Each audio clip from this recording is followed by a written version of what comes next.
Problem note करना।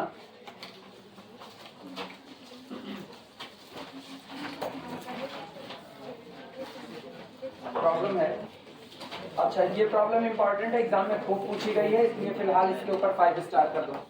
Exam में पूछी गई है, लिखना अ uniform string, a uniform string, a uniform string of weight W, of weight W is suspended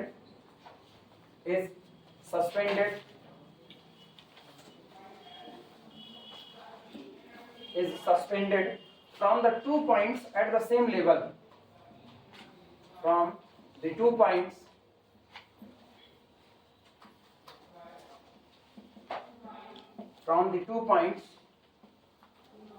at the same level,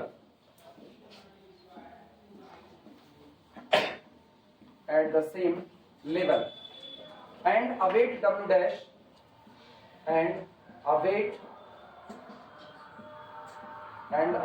W dash is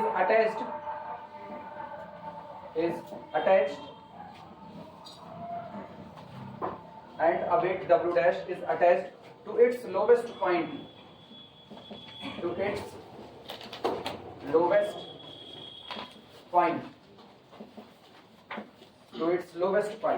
if alpha and beta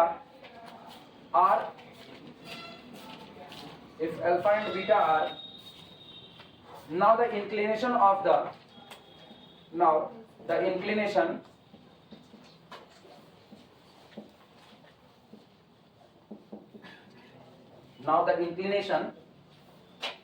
to the horizontal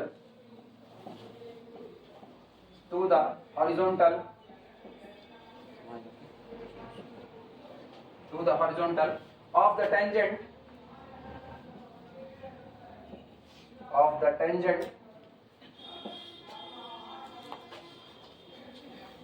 at the highest and lowest point, at the highest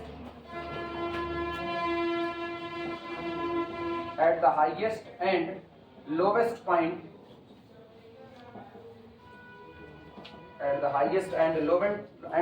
points, then prove that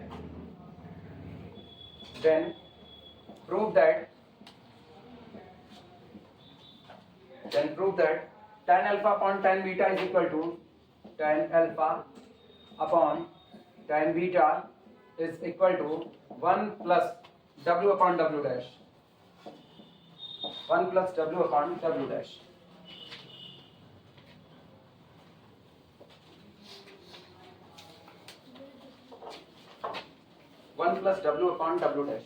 अब पूरा numerical लिख लो, तब फिर इसके लिए figure trace किया जाए, फिर बाकी बातें करें।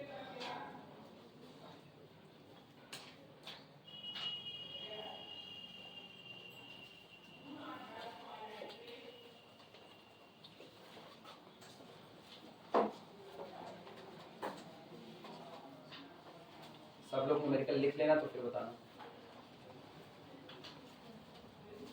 A uniform string of weight W, एक यूनिफॉर्म स्ट्रिंग है जिसका वेट खुद का कितना है W है, is suspended, उसे लटकाया जाता है from the 2 points at the same level, दो दिए गए पॉइंट्स और दोनों पॉइंट कहां पर मौजूद है, सेम लेवल पर मौजूद है। सबसे पहले इतना ही फिगर बनता है।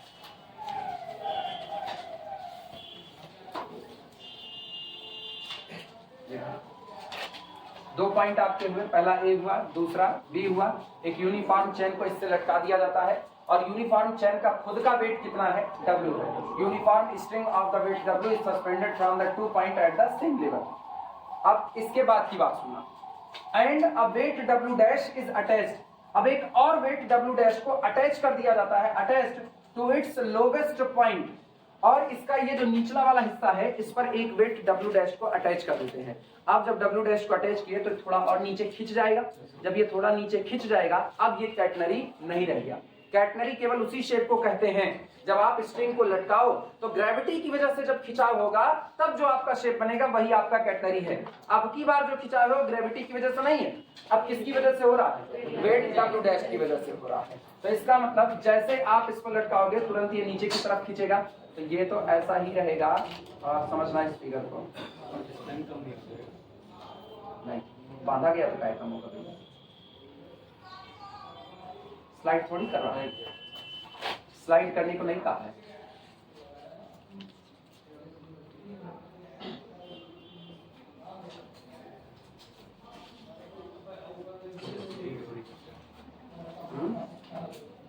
इधर इधर इधर स्लाइड मत कराने, स्पेन कम कर दोगे तुम लोग। इधर a uniform string of the weight W is suspended, क्या है? सस्पेंडेड, लटकाई गई। ये तो नहीं कहा ना uniform chain is slide over rod, ऐसा कुछ नहीं कहा। तो जब रॉड नहीं कहा ना, वो बात किसकी किया?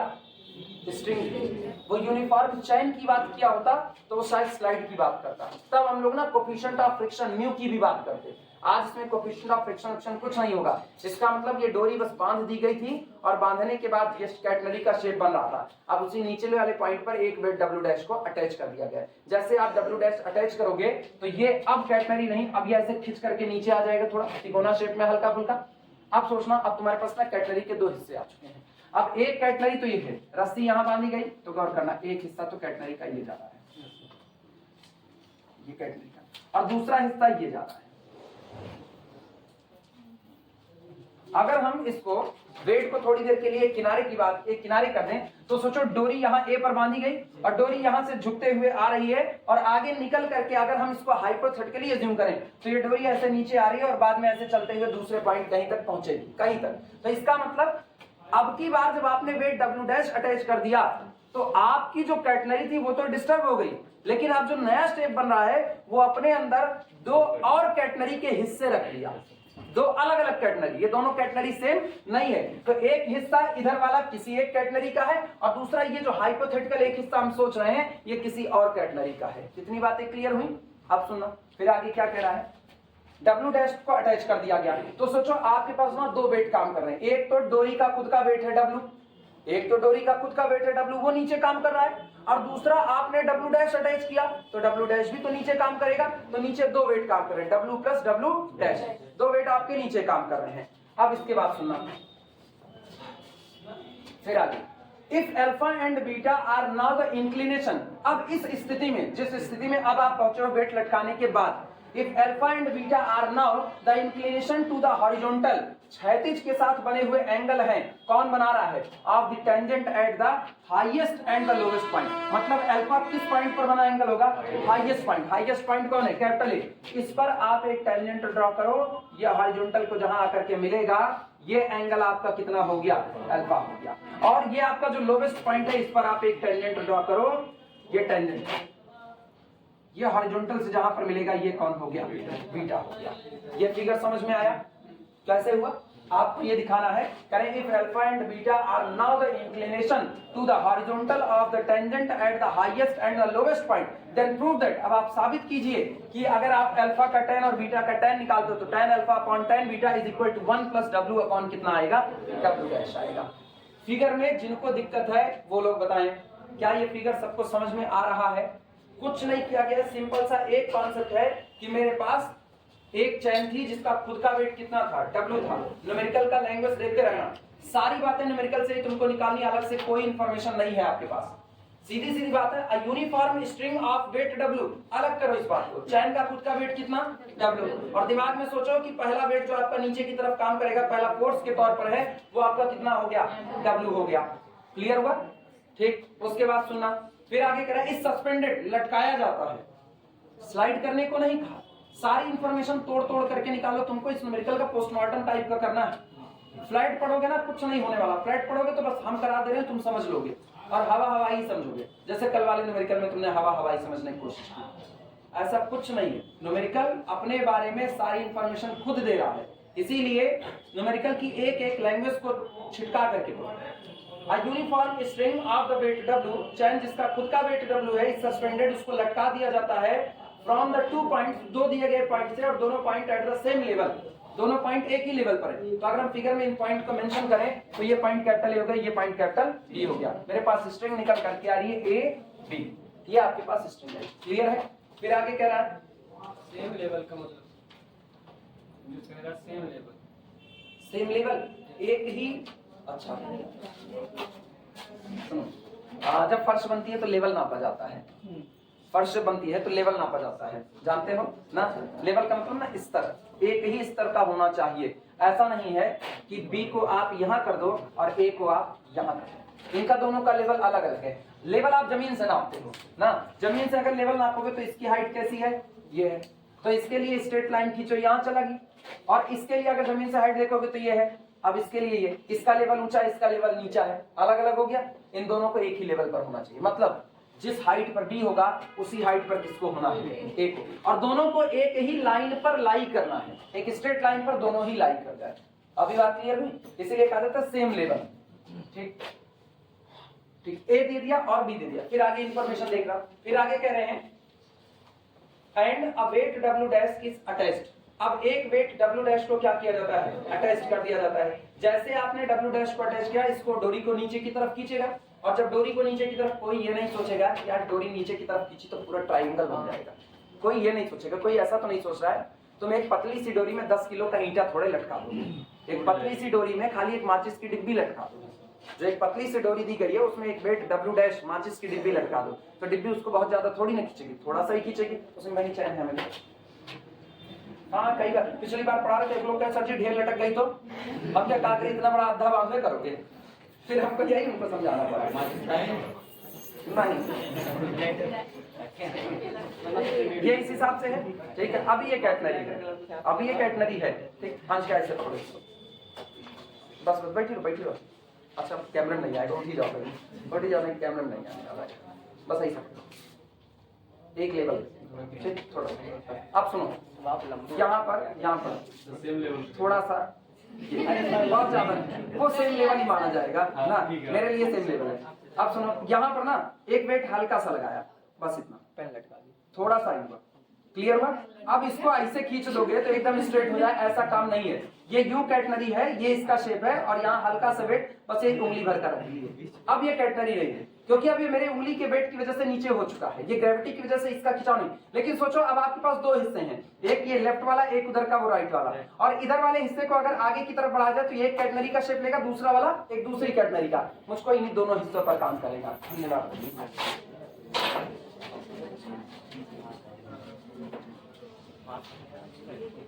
अच्छा अब सुनो, फिगर में सुनना फिर ध्यान से। जो आपका ये एंगल बन रहा है अल्फा, एंगल अल्फा जो बन रहा है, ये जाहिर सी बात है टेंजेंशियल टेंशन की डायरेक्शन पर है। मतलब ये जो टेंजेंट आता है ये टेंजेंशियल टेंशन है। तो यहां से हम इसके दो कंपोनेंट तोड़ देते हैं। पहला ये हम ले लेते हैं कैपिटल एक्स, और दूसरा हम ले लेते हैं स्ट्रेट ऊपर की तरफ कैपिटल वाई। और इसको थोड़ा सा शो होता है,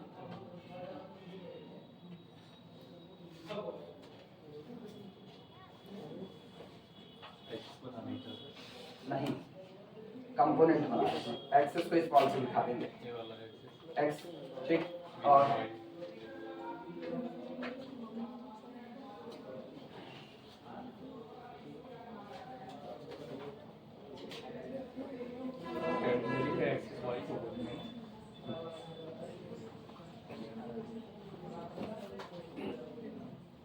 उसी फिगर में मॉडिफाइड करना स्मॉल, और ये आपका ओरिजिन हो जाएगा। उसी फिगर में मॉडिफाइड करो। अच्छा फिगर बनाओ, पहले फिगर बनाओ तब आगे बात करें। पहले फिगर बनाओ, और जो टेंजेंशियल टेंशन होगा, तो टेंजेंशियल टेंशन वो ये हो गया आपका टेंजेंशियल टेंशन। अब सुनो, इस बार टी अंदर नहीं लिए, इधर इधर गौर करो, इधर इधर, अरे मत बनाओ, पहले इधर देखो। इस बार टी अंदर नहीं लिए, इस बार टेंशन को बाहर की तरफ लिए हैं। रीजन सुनना क्यों बाहर की तरफ लिए हैं। आप नीचे क्या लटका वेट डब्ल्यू, डब्ल्यू किधर खींचा, रस्सी को नीचे। जब आप रस्सी को नीचे खींचते हो तो टेंशन उधर उल्टा खींचेगा ऊपर की तरफ, तो इधर टेंशन कौन काम किया, कैपिटल। तो टेंशन की डायरेक्शन टी है, उसके दो कंपोनेंट तोड़ दिए, पहला हॉरिजॉन्टल कौन हो गया एक्स और दूसरा वर्टिकल वाई। हम अल्फा बीटा के चक्कर में नहीं पड़ेंगे, इधर दो एंगल मान चुके हैं, 20 ट्रायंगल मान लेंगे ना कि कॉस इधर का कर दें साइन इधर का कर दें, अपने लोग बवाल नहीं पालेंगे, कैपिटल एक्स कैपिटल वाई सीधा निपटाएंगे, बाद में देखेंगे कितना आता है, क्या पता मुझको जरूरत ही ना पड़े, ये भी तो पॉसिबल है। इतना फिगर बना लो फिर, और सुनो फिगर साफ सुथरा बड़ा बनाना, क्योंकि अभी इस फिगर में और बनना है, अभी इस फिगर में और क्या कौन सा बनाओ, कुछ गंदौरा नहीं, एग्जाम में पूछा जाता है, बनाओ। अच्छा चूंकि कैटनरी बनाते रहो, ऐसे सुनते रहो, कैटनरी दो हिस्से में खिंची पड़ी हुई है, एक तो नॉर्मल कैटनरी जो आपकी थी, दूसरा वेट लटकाने के बाद, तो जो मेरी पुरानी पोजीशन थी, जो मेरी एक्चुअल कैटनरी का शेप था, उसको हम एम कह देते हैं, और लटकाने के बाद वेट लटकाने के बाद ये डोरी जहां तक खिंच करके आई है, इस पॉइंट को हम कैपिटल डी कह देते हैं, इसको कैपिटल डी कह देते हैं। अब इतना तुम लोग बना लो और जगह इसमें बरकरार रखना बिल्कुल।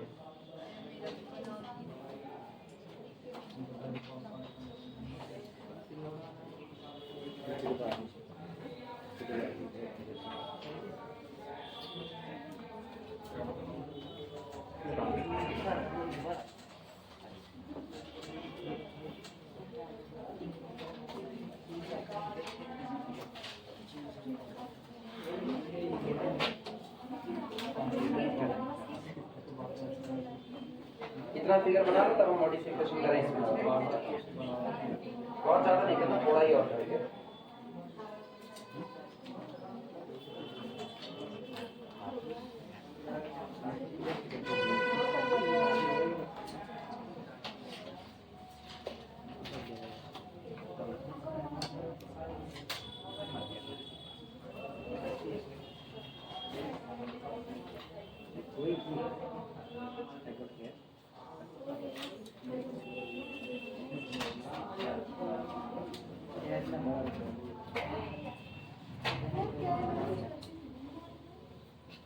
मार पीट न करो, एक तो वैसे कैटनरी पल्ला पड़े हो सब लोग, मार कर रहे हो, पागल दिमाग से ज्यादा मार कर दोगे तो दिक्कत हो जाए।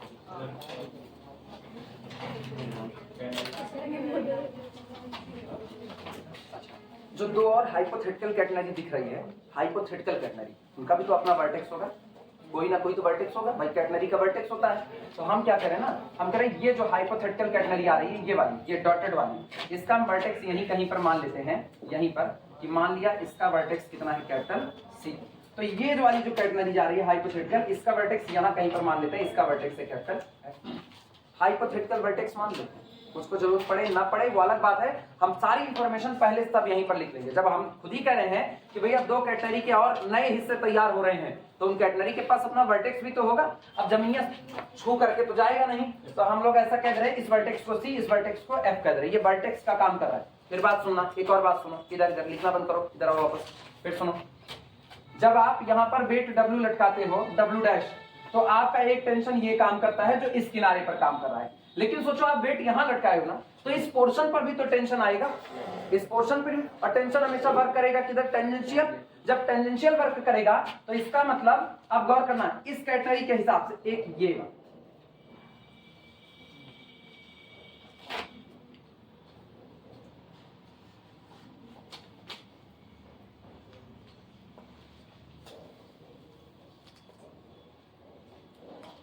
एक ये टेंजेंशियल टेंशन आएगा, ठीक। अब सुनना, अगर ये टेंजेंशियल टेंशन है तो ये टेंजेंशियल टेंशन जो आपका निकल करके आ रहा है,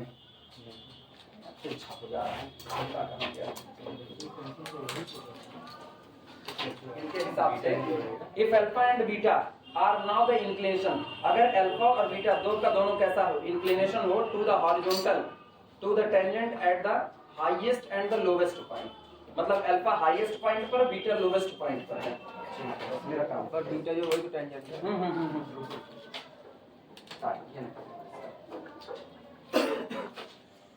कौन सा खींचे, ये वाला ना,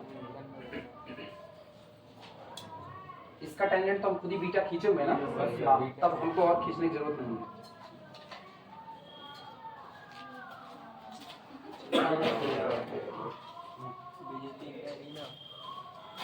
हूँ सब में प्लेट के स्थान इतनी दूर लेके चलेंगे इतना। सुनो इधर गौर करना, एक टेंशन इस लोवेस्ट पॉइंट पर काम करेगा और मुझको पता है इसी लोवेस्ट पॉइंट पर जो आपने टेंजेंट खींचा है वो कितना एंगल बना रहा है, बीटा। तो ये टेंशन की डायरेक्शन होगी और ये टेंशन की डायरेक्शन होगी, तो इसी टेंशन को ऊपर वाले को टी माने हैं, इसको क्या कह दें, टी डैश कह दें। लेकिन रुको, अब सुना, क्या ये लोवेस्ट पॉइंट केवल एक ही तरफ है? ये तो दो तरफा है, एक तो ये वाला टेंशन और एक इधर वाला टेंजेंट से इधर का कोई टेंजेंट नहीं ड्रॉ किया, इसी पॉइंट पर एक टेंजेंट इधर भी ड्रॉ कर रहे हैं।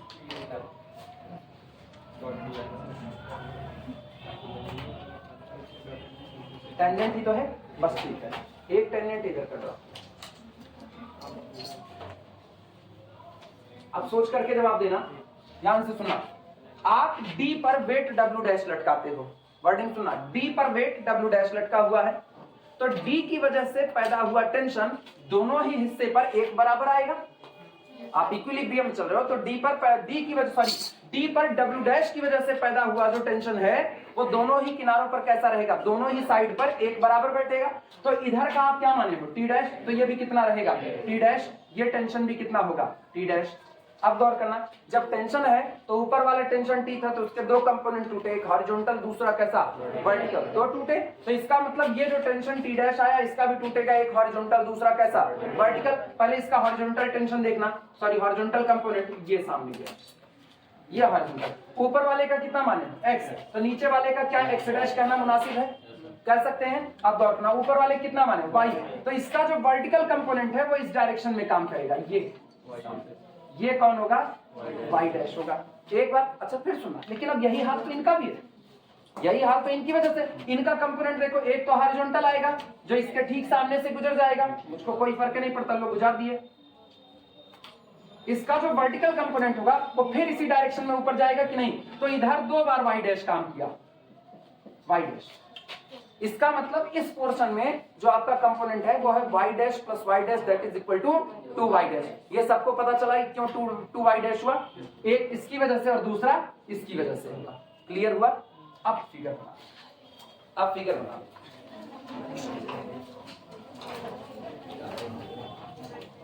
और मेरे ख्याल से एक और बात, ये एंगल किसी को दिक्कत नहीं होनी चाहिए कि ये एंगल बीटा होगा, क्योंकि इस पॉइंट पर खींचा गया, लोवेस्ट पॉइंट पर खींचा गया टेंजेंट, कहा गया लोवेस्ट पॉइंट पर आप कोई टेंजेंट खींचते हो हॉरिजॉन्टल के साथ कितना एंगल बनाता है, बीटा, तो वो बार बार बदलेगा तो नहीं ना। तो लोवेस्ट पॉइंट पर एक बार टेंजेंट खींचा तो कितना बनाया, बीटा, उसी लोवेस्ट पॉइंट पर इधर बना रहे हैं तो ये कितना होगा, बीटा। अब बना डालो पूरा फिगर, फिगर कंप्लीट है। फिगर कौन सा, बीटा एंगल वाला, बीटा एंगल वाला। सुनो, ये लोवेस्ट पॉइंट है, लोवेस्ट पॉइंट पर कहा गया लोवेस्ट पॉइंट पर जो आपका टेंजेंट खींचा जा रहा है वो हॉरिजॉन्टल के साथ कितना एंगल बना रहा है, बीटा। तो यही लोवेस्ट पॉइंट पर इधर से खींचो, लोवेस्ट पॉइंट पर एक ही टेंजेंट ड्रॉ होगा, एक इस साइड का एक इस साइड का, और दोनों के ही द्वारा बनाया गया एंगल आपस में बराबर बैठेगा। ये बीटा है तो ये भी कितना रहेगा, बीटा ही रहेगा, ये बीटा तो ये भी बीटा। फिर भी दिक्कत लगती है, फिर भी दिक्कत लगती है, तो ऐसा कोई एंगल इसको मान लो, कोई एंगल इसको मान लो, ठीक, और उसके बाद फिर ये एंगल इनको ले लो। अब तीनों का सम कितना होना चाहिए, 180। बाहर वाला आपको पता है, अंदर वाला बीटा निकल करके आएगा फिर से वापस। हालांकि इसकी जरूरत ही नहीं है, आप केवल एक कॉन्सेप्ट याद रखो बस, लोवेस्ट पॉइंट पर खींचा गया टेंजेंट हॉरिजॉन्टल के साथ खुद दिया गया कितने का एंगल बनाता है, बीटा का। तो चाहे इधर से खींचो चाहे इधर से, हर बार ये इंटरनल एंगल क्या रहेगा, बीटा, और ये बाहर वाला कितना रहेगा, 180 माइनस बीटा। अब भैया पूरा फिगर बना लो, फिर हम सॉल्व करने की शुरुआत में। मेरा काम खत्म, फिगर था, सबसे बवाली फिगर है इसका। चले, अगर फिगर बन गया हो तो अच्छा बना लो, हम रुक गए, वीडियो ही रोक दे रहे हैं। कुछ ना, चलो वापस आओ, सुनो इधर इधर इधर बात सुनो इधर। आप सारा फिगर एक तरफ से क्लियर है, पूरा फिगर सरसरी तौर पर बता रहे हैं। दो पॉइंट है, कैपिटल ए कैपिटल बी, दोनों सेम लेवल पर है। दोनों पॉइंट से डब्ल्यू वेट की एक स्ट्रिंग को बांध करके लटका दिया गया है, यानी ए से लेकर के बी तक जो आपकी स्ट्रिंग है वो है ए एम बी, ये आपकी स्ट्रिंग हो गई। स्ट्रिंग के लास्ट वाले सिरे कैपिटल एम पर आपको एक वेट डब्ल्यू डैश को अटैच कर दिया जाता है। डब्ल्यू डैश के अटैच करते ही ये स्ट्रिंग खिंच जाती है नीचे, पॉइंट कहां तक, डी तक खिंचाती है। जब ये डी तक खिंचाई तो इसके बाद अब यहाँ पर मुझको दो हाइपोथेटिकल कैटेनरी के हिस्से सोचने के आ सकते हैं। दो हाइपोथेटिकल, हम बार बार करें हाइपोथेटिकल हिस्सा है, हम अपनी मर्जी से सोच रहे हैं, जिससे कोई इस शेप को कैटेनरी ना समझे। हाइपोथेटिकल इसीलिए करें जिससे कोई इस शेप को कैटेनरी ना समझे। कैटेनरी वो शेप होता है जो ग्रेविटी की वजह से खिंचाव पर बनता है। ये ग्रेविटी की वजह से नहीं है, ये डब्ल्यू डैश को अटैच करने की वजह से खिंचाव आया। तो ये शेप कैटेनरी कौन सा, ए डी बी, ये कैटेनरी नहीं है, ये बना हुआ एक शेप है कोई, लेकिन ये शेप अपने अंदर में दो अलग अलग कैटेनरी के हिस्सों को समेट करके रखा है। पहला हिस्सा ए डी सी, या किसी एक कैटेनरी का हिस्सा जिसका वर्टेक्स कौन है, सी। दूसरा बी डी एफ, ये कैटेनरी का आधा हिस्सा है, एक और कैटेनरी जिसका वर्टेक्स कौन है, एफ है। अब बाइंड कैपिटल ए पर, जाहिर सी बात है जब डब्ल्यू डैश नीचे इसको डोरी को खींच रहा है तो डोरी में एक टेंशन होगा जो किधर काम करेगा, टेंजेंशियली बाहर की तरफ। तो हमने इस पर एक टेंजेंट ड्रॉ कर दिया और कहा गया है हाईएस्ट पॉइंट पर खींचा गया टेंजेंट हॉरिजॉन्टल के साथ कितना एंगल बनाएगा, अल्फा का। तो ये एंगल अपना कितना हो गया, अल्फा। चूंकि ये टेंशन है तो इसके दो कंपोनेंट आएंगे, एक आएगा हॉरिजॉन्टल, एक आएगा वर्टिकल। हॉरिजॉन्टल कंपोनेंट को कैपिटल एक्स मान लिया, वर्टिकल को कैपिटल वाई। कोई एंगल में cos alpha, sine alpha, cos beta, sign beta मानने गलती ना करना। रीजन सुनो गलती क्या है, अगर कर दिए तो नीचे वो भी मानना पड़ेगा। कई एंगल लेकर के ढोगे, अल्फा बीटा तो खुदे दे दिया। अब चलो फिर तुम एक अल्फा डैश, एक बीटा डैश, एक अल्फा डबल डैश, एक बीटा डबल डैश, और काम वाम कुछ इसका होना नहीं है। तो इसका मतलब हम लोग सिंपल से कहेंगे जो आपका टेंशन कैपिटल टी है, इसके दो कंपोनेंट, पहला हॉरिजॉन्टल एक्स और दूसरा वर्टिकल कितना हो गया, वाई। इधर मामला साफ सुथरा, यहाँ मामला उलझा हुआ है। पॉइंट डी पर जो टेंजेंट खींचा गया है, ये टेंजेंट हॉरिजॉन्टल के साथ कितना एंगल बना रहा है, बीटा। और मुझको पता है टेंजेंट की डायरेक्शन जो होती है वो टेंशन की डायरेक्शन होती है। इसका मतलब जो आप कैटेनरी के अभी जो हाइपोथेटिकल पोर्शन माने हुए थे, एक पोर्शन था ए बी सी, उस हिस्से में एक तनाव होगा, वो तनाव टेंजेंशियली किधर होगा, बाहर की तरफ, ये रहा। और सोचो जब ये टी डैश इधर बाहर की तरफ आए तो इसके दो कंपोनेंट टूटेंगे, एक हॉरिजॉन्टल एक्स डैश और दूसरा वर्टिकल वाई डैश। तो ये जो वाई डैश है ये किसकी वजह से है, टी डैश की वजह से है। सेम कंडीशन इस दूसरे पोर्शन बी डी एफ पर भी एक टेंशन काम करेगा, वो टेंशन भी किधर काम करेगा, हॉरिजॉन्टल करेगा, टेंजेंशियली काम करेगा।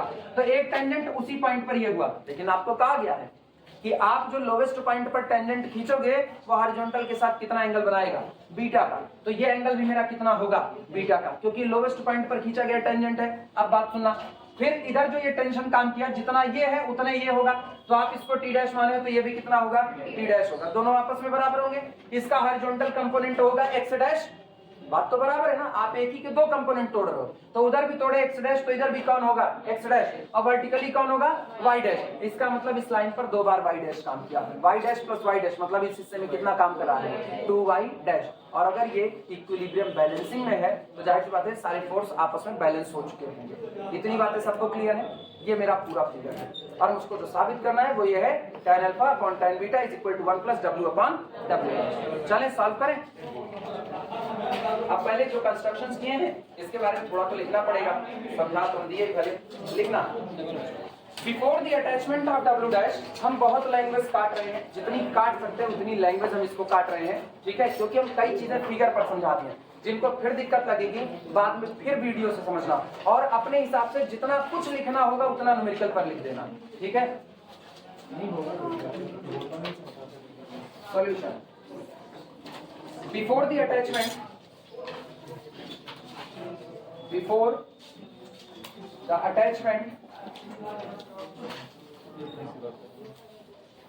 before the attachment of W dash, जब आपने W dash वेट नहीं लगाया था उसके पहले की बात हो रही है। Before the attachment of the W dash, the string form catenary, the string form catenary, the string form catenary, ये A-M-B। जब आपने वेट W डैश नहीं लगाया था तो स्ट्रिंग एक कैटनरी को फॉर्म कर रही थी और वो कैटनरी कौन था, A-M-B था। और अटैच होने के बाद खिंच जाता है ये कहां तक, D तक खिंचता है, लिखना। And after attachment, and after attachment and after attachment it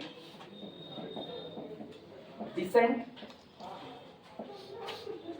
to capital D, then it descend to capital D. और जब आपने इस पर वेट डब्ल्यू डैश को अटैच किया तो डब्ल्यू डैश को अटैच करने के बाद डोरी खिंच जाती है उस पॉइंट तक जिस पॉइंट को नाम दिया गया है कैपिटल डी।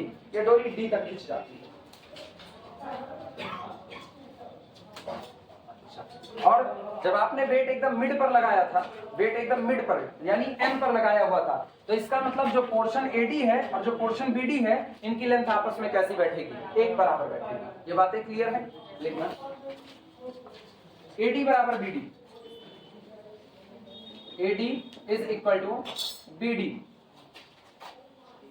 AD और BD आपस में बराबर होगा, ये याद रखना हमेशा। आपने ऐसा कुछ नहीं किया है कि ये आपको कैटेगरी दी गई थी आपने वेट यहां पर लटकाया है, नहीं, आपने वेट कहां, लोवेस्ट पॉइंट पर लटकाया है। न्यूमेरिकल में साफ सुथरा कहा गया है कि जो वेट लटका है वो कहां लटका है, लोवेस्ट पर। अगर ये यहां पर लटका होता ना तो डोरी इधर खींचती तो ये हिस्सा लंबा पड़ता और इधर वाला हिस्सा छोटा पड़ता, लेकिन आज आपने मिड पर लटकाया है यानी वर्टेक्स पर, तो जितना हिस्सा इधर का होगा वही आपका बगल वाला होगा। क्लियर है ये बात? और अच्छा, इसी के साथ ही जोड़ दे रहे हैं AD बराबर BD जो आपको मिल रहा है ना, ये वो पार्ट है जो दो अलग अलग हाइपोथेटिकल कैटेगरी का हिस्सा है। लिखना AD is equal to BD are parts of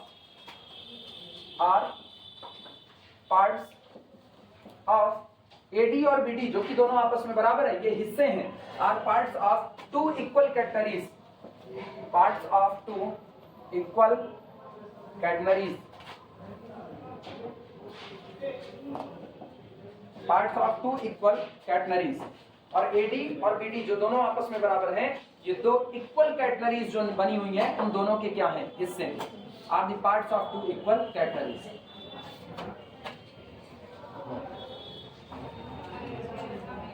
ठीक, जब ये दो कैटेगरी के हिस्से हैं तो अब अगला एजम्पशंस लिखेंगे कैटेगरी का वर्टेक्स मानने के लिए। जो पहली कैटेगरी है, पहली कैटेगरी जिसका हिस्सा कौन है, AD है, उसका वर्टेक्स कौन है, C। और जो दूसरी कैटेगरी जिसका हिस्सा BD है उसका वर्टेक्स कौन है, F है। अब इस बात को लिख देना, also let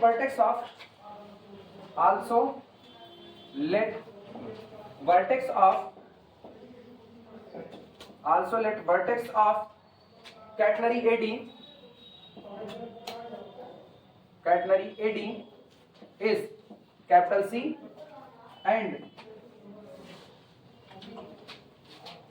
and of BD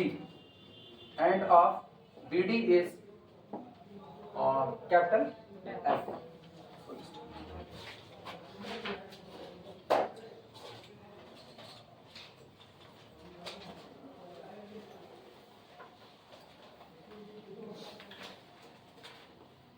अब इतना लिख लो तो हम इसको मिटाएंगे क्योंकि मेरे पास जगह नहीं है, हम फिगर नहीं मिटा सकते, वो जोखिम नहीं ले सकते। ये इतना सब लोग लिख लो तो आगे चलेंगे। क्या? अरे दोबारा नहीं बनाने की हिम्मत है ना, सर दोबारा बनाएंगे नहीं तो मतलब टाइम का बड़ी खराब बेइज्जती है तेरी।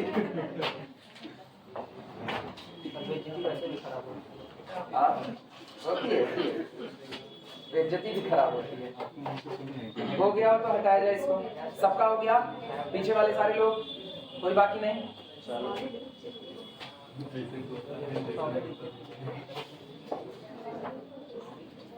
अब बात करेंगे टेंशन की। इतनी बातें हुई फिगर के कंस्ट्रक्शंस की, जो हमने पूरा का पूरा फिगर कंस्ट्रक्ट किया। अब बात करें हर हिस्से पर जो टेंशन काम कर रहा है उसके जो कंपोनेंट है अब उनको लिख दे रहे हैं। तुमको सब लिखना पड़ेगा एग्जाम में।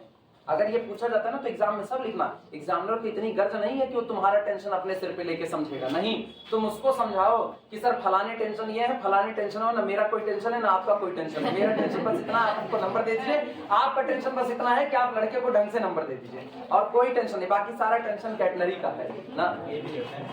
10 नंबर। अरे लेट बी नो तो वो भी कह देगा लेट बहनी बी नो, हम भी नंबर दे दिए।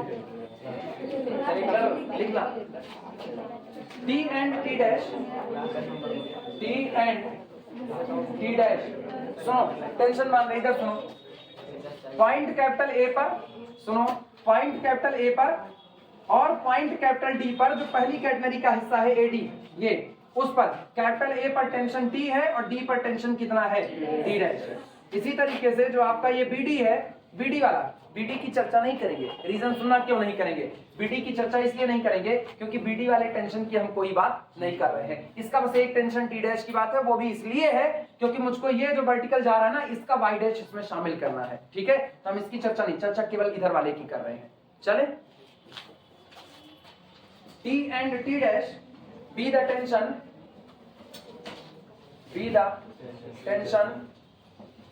कोई ये तो नहीं समझ रहा कि खाली कैपिटल ए पर ही टेंशन वर्क करेगा, बी पर नहीं करेगा।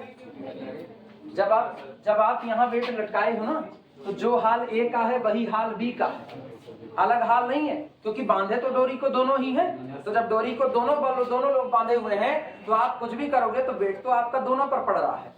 आई बात समझ में, वेट दोनों पर बराबर का पड़ा है, टेंशन दोनों पर बराबर का पैदा होगा। जो वेट ए पर, जो टेंशन ए पर पैदा होगा वही टेंशन इस पर। अब पता चले यहू का टेंजेंट खींचना चालू करे ना, तो हो चुका। ठीक, इसीलिए समझदारी का काम यही है कि काम खाली एक के साथ करो, दूसरे वाले को फ्री कर दो, दूसरा वाला जाएगा। टेंशन वहां भी काम कर रहा है, मुझको उससे कोई लेना देना नहीं है, मेरा एक तरफा काम हो जाएगा। T and T dash be the tension at capital A and capital D। माना T और T डैश टेंशन है पॉइंट कैपिटल A पर और पॉइंट कैपिटल D पर, आगे लगा देना रिस्पेक्टिवली, क्रमशः रिस्पेक्टिवली ऐसे लिख देना, आगे चमक रहा होगा हम लिखा रहे हैं। ठीक, अब इनके हॉरिजॉन्टल और वर्टिकल कंपोनेंट की बात कर लेते हैं। लिखना horizontal and vertical component, horizontal and vertical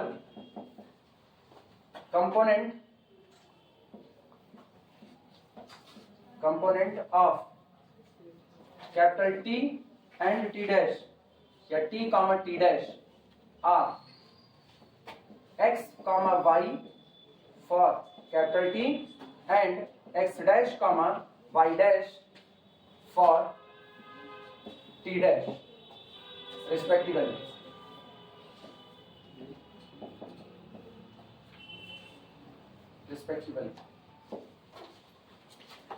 लिखा गया है horizontal and vertical component of T and T dash. दो टेंशन है, पहला T दूसरा T डैश, दोनों के हॉरिजॉन्टल दोनों के वर्टिकल कंपोनेंट की बात कर रहे हैं। x और y किसके लिए है, T के लिए। x कौन है, रिस्पेक्टिवली क्रमशः, पहले बात किसकी आई थी, हॉरिजॉन्टल की, तो x है horizontal component of T, y है वर्टिकल कंपोनेंट ऑफ T।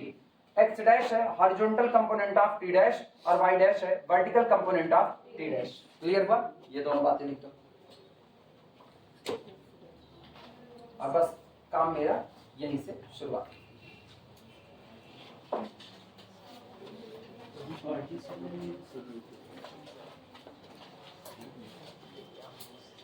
बवाल का काम है पूरा।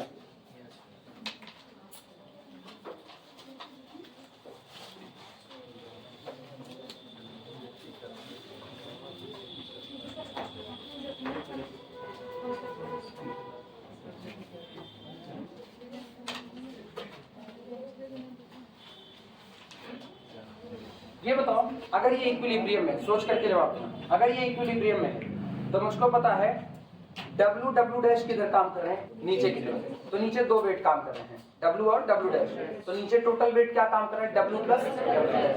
ऊपर दो वर्टिकल कंपोनेंट काम कर रहे हैं, Y और Y डैश, और अगर आप Y डैश Y डैश, तो इसका मतलब y dash plus y dash is equal to w plus w dash, यानी कि 2y dash is equal to w plus w dash, तो y dash is equal to w plus w dash divided by 2 लिखा जा सकता है। चलें लिखा जाए, लिखना y plus y dash, sir y के ऊपर काम कर रहा है, कौन सा y plus y plus y dash plus y dash. इधर इधर आना, इधर इधर इधर करते, इनकी बात करो, इनकी वेट आप यहाँ अटैच किए हो, तो पूरा वेट यहाँ सेंटर्ड हो गया, सारे लोग नीचे खींचे हैं, तो आपको ऊपर कौन खींच रहा है, ऊपर y डैश ये। तो इसका मतलब अगर आप वर्टिकली इक्विलिब्रियम की बात करो तो वर्टिकली इक्विलिब्रियम आपका होगा 2y dash is equal to w plus कितना w डैश, इसका मतलब आपका y डैश कितना होगा w plus w dash upon कितना, पल्ले पड़ा, लिखना इसी बात को।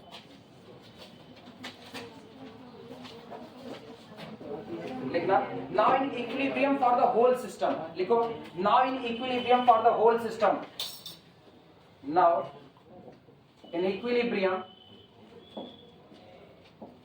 Now in equilibrium for whole system, for whole system. इसलिए अगर पूरे सिस्टम के इक्विलिब्रियम की बात करें, ठीक, फॉर वर्टिकली या for vertical, for vertical y dash is equal to, देखो तुम्हारी मर्जी ना, तुम y प्लस वाई डैश करो, sorry y dash plus Y dash करो, is equal to w plus w dash, और चाहे तुम सीधे लिख दो y dash is equal to w plus w dash upon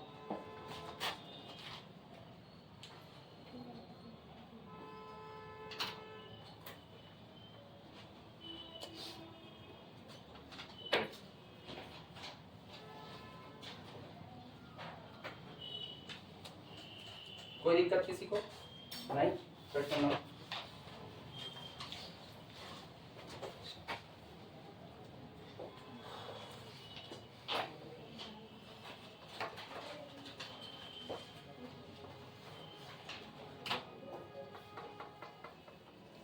एक बात सोच करके जवाब दो। अब वीडियो रोक रहे हैं, इत्मीनान से सोच करके जवाब देना। अल्फा वो एंगल है जो कैपिटल ए पर खींचा गया टेंजेंट हॉरिजॉन्टल के साथ बनाता है। तो मुझको पता है आज की तारीख में tan alpha is equal to, psi बराबर अल्फा है, tan अल्फा होता है वर्टिकल कंपोनेंट बटे हॉरिजॉन्टल कंपोनेंट। सहमत हो कि नहीं? तो इसका मतलब tan alpha is equal to y upon x, vertical component बटे horizontal component, y upon x लिखा जा सकता है। तो अगर इस अल्फा एंगल की बात करें तो tan अल्फा निकल करके आता है y अपॉन कितना, x। हाँ या ना? लिखना इसी बात। Since capital T makes angle, since capital T makes angle alpha, फिर ऊपर का हटा रहे हैं जिससे पीछे वालों को दिखाई दे।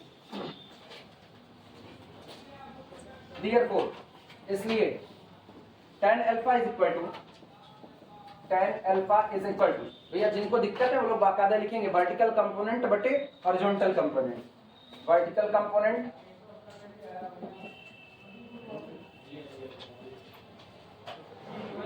वर्टिकल कंपोनेंट बटे horizontal component, and this is equal to, yeah, this implies that tan alpha is equal to y upon x। नाम देना इक्वेशन नंबर 1।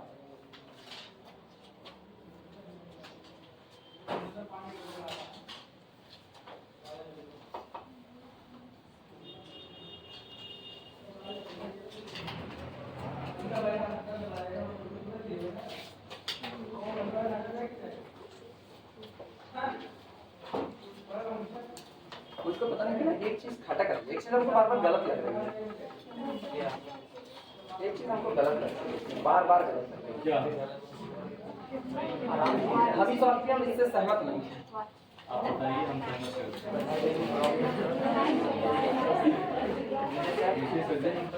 बोलिए सर। जानते हो हम एक बात से सहमत इसमें नहीं हो रहे हैं कि वो ये है कि चैन मेरी यूनिफॉर्म है, चैन मेरी यूनिफॉर्म चैन है। यूनिफॉर्म चैन में wait per unit length constant होता है, मतलब W आप माने हो वेट पर यूनिट लेंथ। और हम जैसे W डैश लटकाए, हम सारा W यही नीचे मान लिया। हम इसी बात पे एक कंफ्यूजन, खुद हम कंफ्यूज हैं इस पे कि हम सारा का सारा हम इसको W प्लस W डैश कर दिए, जबकि मुझको ये फील आ रहा है ना, ये नहीं होना चाहिए, ऐसा नहीं होना चाहिए। W को सुनो, W को यहाँ कंसीडर करना चाहिए और W डैश को यहाँ कंसीडर करना चाहिए। नहीं तो सब जगह सेम है, तो सब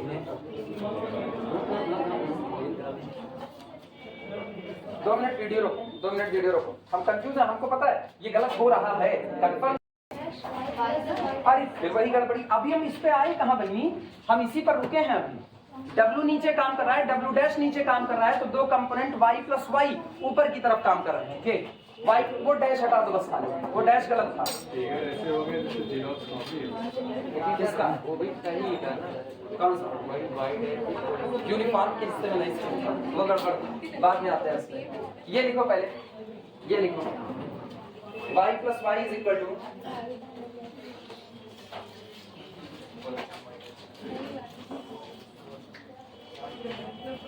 इस हिस्से पर ना सिर्फ w डैश कंसीडर होगा, d डैश पर सिर्फ w डैश कंसीडर होगा।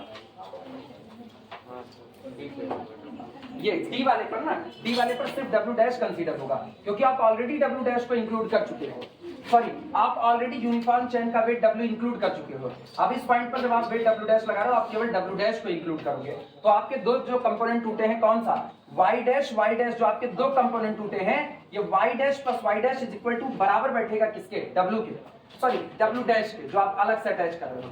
फिलहाल पहले ये लिखो tan alpha is equal to y वर्ग, सब पूरा लिखो, अब इसे सुधार कर लेंगे, ये गलत हो गया।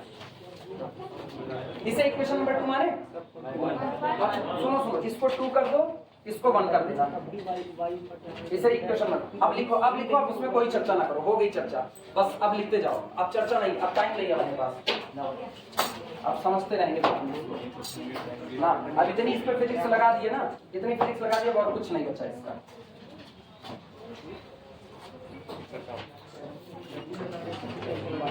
ये अपना याद रखना, ये याद रखना, इसको हम मिटा लिखे सर याद करो। लिखना now for equilibrium of D, अब डी के इक्विलिब्रियम की बात कर रहे हैं, लिखना now for equilibrium of D, now for equilibrium, अरे अभी हम इसको ना दूसरे मेथड से आगे लगाएंगे, जब कंपोनेंट को पूरा एंगल की फॉर्म में तोड़ेंगे तब। Now for equilibrium, now for equilibrium of D, अगर हम डी के इक्विलिब्रियम की बात करें तब डी पर जो इक्विलिब्रियम है, यहां पर दो फोर्स काम कर रहे हैं, y डैश, तो इसको हम लिखते हैं y dash plus y dash is equal to, और खिंचाओ आप कौन सा वेट अटैच किए हो, w dash is equal to कितना बनेगा, w डैश, इसका मतलब y dash is equal to w dash divided by 2, equation number 3, y dash is equal to w dash upon 2, equation number 3। और सोचो यहीं से सिमिलरली, इसी प्रकार सिमिलरली tan बीटा बराबर बोलो, tan बीटा वर्टिकल कंपोनेंट कितना है y dash, horizontal x dash, तो ये हुआ y डैश अपॉन कितना x डैश। ये याद रखना y डैश और x डैश फोर्स कंपोनेंट हैं, फोर्स के।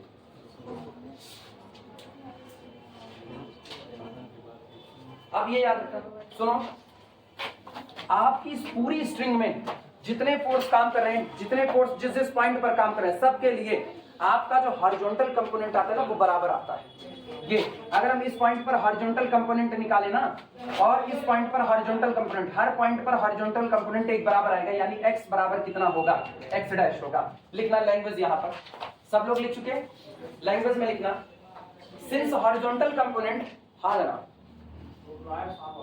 बस छोड़ रहे हैं, अब इसको निपटा तब तक इंतजार करेंगे। Since horizontal component of tension, since horizontal component of tension, since horizontal component of tension at each point, since horizontal component of tension at each point, ये चल रहा है कि रुका है, since horizontal component of tension at each point is same and equal to tension at lowest point, and equal to tension at lowest point, हर एक point पर जितना हॉरिजॉन्टल टेंशन काम कर रहा है वो सब आपस में कैसे होंगे, बराबर होंगे, और सब बराबर होगा लोवेस्ट पॉइंट पर जितना हॉरिजॉन्टल टेंशन काम कर रहा है। तो बोलो लोवेस्ट पॉइंट पर कितना काम कर रहा है, x डैश, ऊपर वाला भी कौन है, x, तो जाहिर सी बात है हर पॉइंट पर बराबर होगा, तो x बराबर कितना होगा, x डैश। देयरफॉर x बराबर x डैश। अब अप्लाई करो tan alpha upon tan beta, अब यहीं से अप्लाई करना, देयरफॉर tan अल्फा बटे tan बीटा बराबर, tan अल्फा कितना आया था y बाई x, और बटे tan बीटा कितना आया y डैश, और बटे कितना x डैश। लेकिन मुझको पता है x और x डैश बराबर है, cancel out, this is equal to y upon y dash. अब ये बताओ y अपॉन वाई डैश है तो y की वैल्यू अभी अभी आई थी, this implies that tan alpha बटे tan beta is equal to y कितना आया था w plus w dash upon कितना 2 डिवाइडेड बाई y डैश कितना आया है w डैश अपॉन 2, ये और ये कैंसिल आउट हुआ, this implies that tan alpha बटे tan beta is equal to w upon w dash और plus w dash upon w dash. अब इसी पर इसको रोक दो, बाकी बातें फिर करते हैं। अब इस बार दूसरे मेथड से लगाएंगे।